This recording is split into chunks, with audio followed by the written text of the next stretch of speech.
अब बाबा रामदेव जी पतंजलि ग्रुप को देश की सबसे बड़ी एफएमसीजी कंपनी बनाना चाहते हैं। 2018 में दिवालिया हो चुकी रुचि सोया को बाबा रामदेव जी ने 4300 करोड़ में खरीद लिया और पतंजलि का फूड बिजनेस 690 करोड़ में रुचि सोया को दे दिया। अब 2018 में रुचि सोया बैंकरप्ट हो गई थी और इसका केस एनसीएलटी में चला गया। वहाँ पर इसे 4300 करोड़ में बाबा रामदेव जी को दे दिया गया। अब इसके जो फाइनेंशियल थे वो 2015 में 28,000 करोड़ का रेवेन्यू और प्रॉफिटेबल मार्जिन सिर्फ 3% के, और वो भी कम हो गए 2%, 2 से 0। वहाँ से इसका बैंकरप्ट होने का समय काल शुरू हो गया। अब जब इसकी दोबारा 26 जनवरी 2020 में दोबारा लिस्टिंग हुई 16 रुपये 90 पैसे पे, वहाँ से ये लगातार 1535 रुपये चला गया।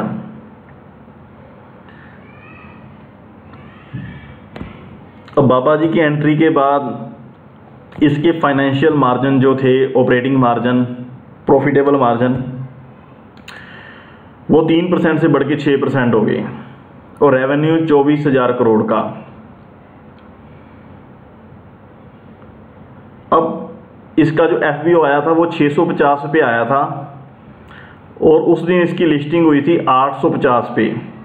इशू प्राइस जो था वो 650 का था, लिस्टिंग 850, और उस दिन वो पहले दिन एफबीओ वाले के पहले दिन 924 पे बंद हुआ और 42% का इसे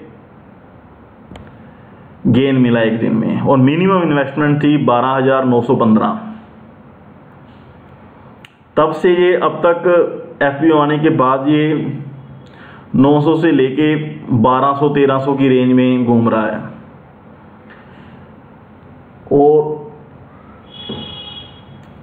अभी तक एफआईआईज ने मैक्सिमम सेलिंग कर रहे हैं और इंटरेस्ट रेट हाइक हो रहे हैं, लेकिन इसने अपनी आधी डेट, रुचि सोया ने अपनी वो पे कर दी है। जो एफपीओ से जो भी पैसे आए थे वो पे हो चुके हैं और इसी साल द नेक्स्ट फाइनेंशियल ईयर ये कंपनी डेट फ्री हो जाएगी।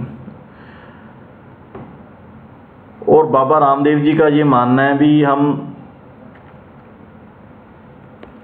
रुचि सोया को, जो जिसका नेक्स्ट मंथ नाम चेंज होकर पतंजलि फूड्स हो जाएगा, उसे देश की सबसे बड़ी एफएमसीजी कंपनी बनाएंगे और हम चाहते हैं कि ये 1 लाख करोड़ से ज़्यादा रेवेन्यू कमाने वाली कंपनी बने। और ये इसे बनने, अभी तक जो इसके प्रॉफिटेबल मार्जिन है वो है 6%। और कंपनी का मानना है भी हम इसे 15% पे ले जाएंगे। और यदि इन्होंने हिंदुस्तान यूनिलीवर से भी आगे निकलना है, हिंदुस्तान यूनिलीवर के प्रॉफिटेबल मार्जिन 25% पे हैं। अब 25,000 करोड़ तो कम से कम रुचि सोया की रेवेन्यू है और पतंजलि फूड का जो रेवेन्यू है वो 12,000 करोड़ से लेके 15,000 करोड़ तक। 37,000 तो ये दोनों रुचि सोया और पतंजलि फूड्स का ही हो गया। और यदि इसके ऑपरेटिंग मार्जिन इंक्रीज होते हैं तो इस स्टॉक की री-रेटिंग हो जाएगी और वैल्यू अनलॉकिंग होगी।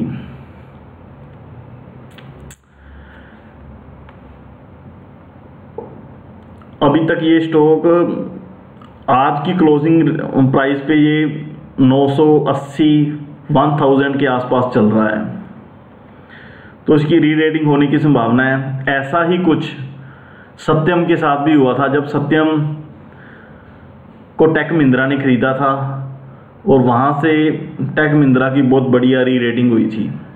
वैसा ही कुछ रुचि सोया के साथ हो सकता है यदि ये अपने प्रॉफिटेबल मार्जिन बढ़िया कर लेंगे तो। बाकी ये सभी की सभी जो पिक्चर्स दिखाई दे रही हैं ये अखबारों की कटिंग है। जो भी बातें मैंने आपको बताई हैं वो बाबा रामदेव जी के द्वारा टीवी चैनल के ऊपर बताई गई हैं। और इस स्टॉक में वैल्यू अनलॉकिंग के मैक्सिमम चांसेस हैं और ये चीज़ एक दिन में नहीं होगी, इसे होने में थोड़ा टाइम लगेगा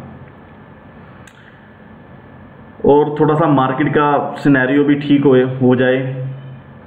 और जैसे ही देखते हैं अगले क्वार्टर के नंबर कैसे आएंगे, मार्जिन बढ़ते भी हैं या नहीं बढ़ते। हो सकता है ये जैसे टेक महिंद्रा में वैल्यू अनलॉकिंग हुई है वैसा ही कुछ इसमें हो जाए। चलो ये तो समा बताएगा भी जो बाबा रामदेव जी बोल रहे हैं वैसा प्रॉफिटेबल मार्जिन बढ़ते हैं या नहीं बढ़ते, लेकिन यदि बढ़े तो वैल्यू अनलॉकिंग होना निश्चित है।